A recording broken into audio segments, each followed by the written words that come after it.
जय हिंद दोस्तों। आप सभी को पता है कि हमारा नया संसद भवन जो है बनकर तैयार हो गया है। ये देखिए, ये नया संसद भवन का जो है बाहर से लुक है। ये संसद भवन का जो है अंदर से लुक है। तो ये बनकर जो है तैयार हो गया, जिसको जो 28 मई को जो है प्रधानमंत्री मोदी जी जो है उद्घाटन करने जा रहे हैं। तो आज की क्लास में हम लोग जो है संसद भवन के बारे में चर्चा नहीं करेंगे, चर्चा ये करेंगे सेंगोल के बारे में। ये सेंगोल जो है कल से ही चर्चा में है। कल आपको पता है कि कल 24 मई, आपको 24 मई यानी बुधवार के दिन जो है भारत के गृह मंत्री अमित शाह ने घोषणा किया है कि सेंगोल को जो है आपको जो है नए संसद भवन में लगाया जाएगा।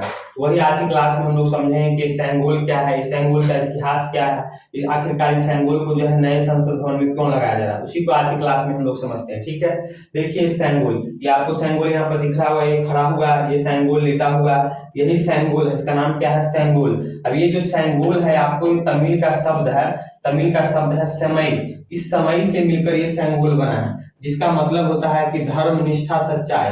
यानी धर्म कहने का मतलब हो गया कि अपने कर्तव्य का पालन सही ढंग से करें, किसी के साथ जो है अन्याय नहीं करे, सबके साथ जो है न्याय के संगत काम करे, वो भी काम जो है सच्चाई से करे। इस सेंगोल का जो है अर्थ ये होता है। अब आप सभी को पता है कि आप जो हिस्ट्री पढ़ते होंगे तो दक्षिण भारत में जो ये आप आंध्र प्रदेश और ये कर्नाटक वाला जो सॉरी आंध्र प्रदेश और ये तमिलनाडु वाला जो एरिया है, ये आंध्र प्रदेश और ये तमिलनाडु वाला एरिया है, इसमें इतिहास में जो है आपको चोल वंश का शासन हुआ करता था। किसका? चोल वंश का शासन हुआ करता था।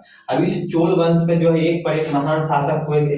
इसमें इसका संस्थापक जो आपको विजय आल्य था। कौन था?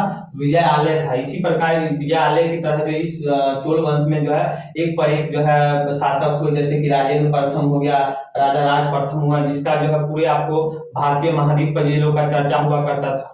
तो इस जो चोल वंश का जो शासक था आपको दक्षिण भारत में, तो चोल वंश के शासक जब भी आपको अपने सत्ता का हस्तांतरण करते थे, यानी कि जब कोई राजा अपने उत्तराधिकारी को चुनता था तो इस सेंगोल को जो है ट्रांसफर करता था। जैसे ये देखिए, मान के चलिए आपको एक फोटो दिखाई दे रहा होगा, ये चोल वंश का मान के चलिए शासक है। ये शासक ये दिख रहे बुजुर्ग है।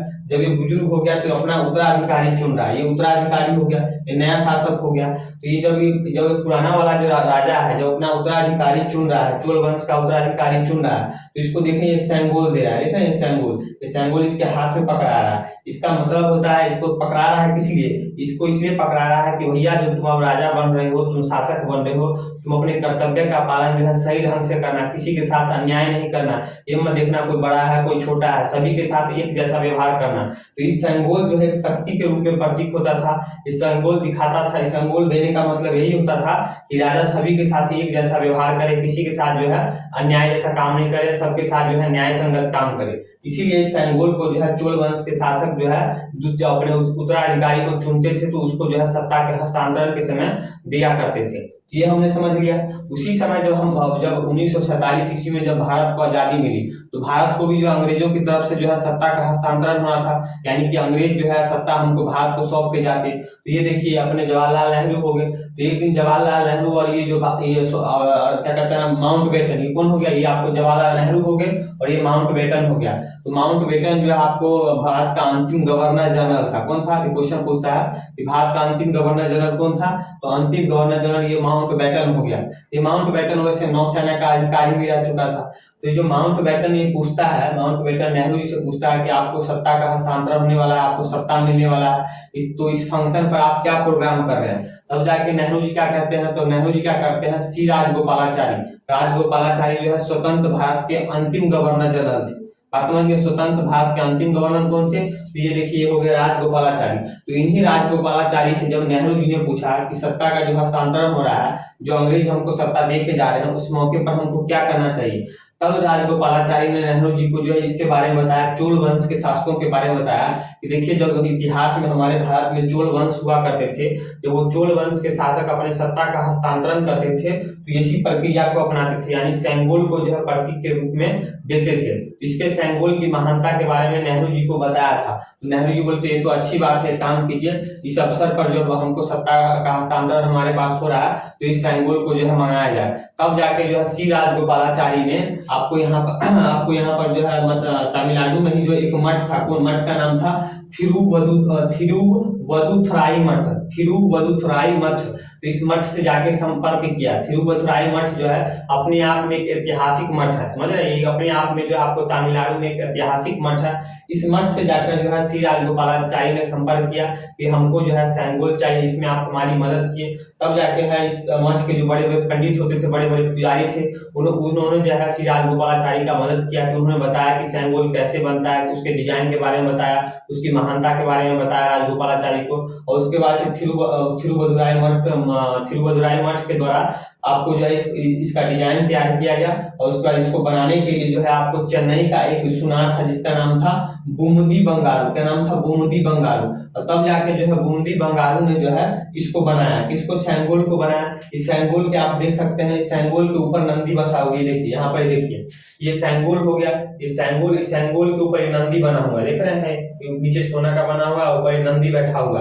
तो जाके जो है इसने जो है बुमुदी बंगारू ने जो है इसको बनाया, ये बनाया। और जब ये बन के रेडी हो गया तो 14 अगस्त यहाँ पर हम लिख देते हैं 14 अगस्त 1947 ईस्वी को, 14 अगस्त 1947 ईस्वी को ये थिरुवदुराई मठ के जो बड़े बड़े पुजारी थे उनके द्वारा जो है, देखिए पुजारी हो गए बगल में, ये नेहरू जी हो गए, उनके द्वारा थिरुवदुराई मठ के बड़े बड़े पंडित के द्वारा इस सेंगोल को जो है यहाँ पर देखिए नेहरू जी को दिया गया। नेहरू जी हाथ में देखिए सेंगोल को लिए हुए हैं, पीछे में जो है पीला कलर का चादर ओढ़े हुए हैं, और इनको ये दिया गया। और इस प्रकार जो है अंग्रेजों के द्वारा सत्ता का हस्तांतरण हुआ किसके पास? भारत के पास। जब नेहरू जी को ये सेंगोल मिल गया तब जाके आगे चल के नेहरू जी ने इस सेंगोल को इलाहाबाद के संग्रहालय में रख दिया। किसमें? इलाहाबाद के संग्रहालय यानी कि म्यूजियम में रख दिया। तो अब जो मोदी जी को इसके बारे में पता चला है, जब मोदी जी को इस सेंगोल के बारे में, तो जो है इससे काफी प्रभावित हुए कि भैया ये तो बहुत ही अच्छी चीज है, इसके अपने आप में एक ऐतिहासिक मानता है। तब मोदी जी ने जो है इसको दोबारा जो है वहां से आपको इलाहाबाद संग्रहालय से इसको मंगवाया है। और मोदी जी का कहना है कि जब हम जो है 28 मई को जब इसका उद्घाटन कर रहे हैं नए संसद भवन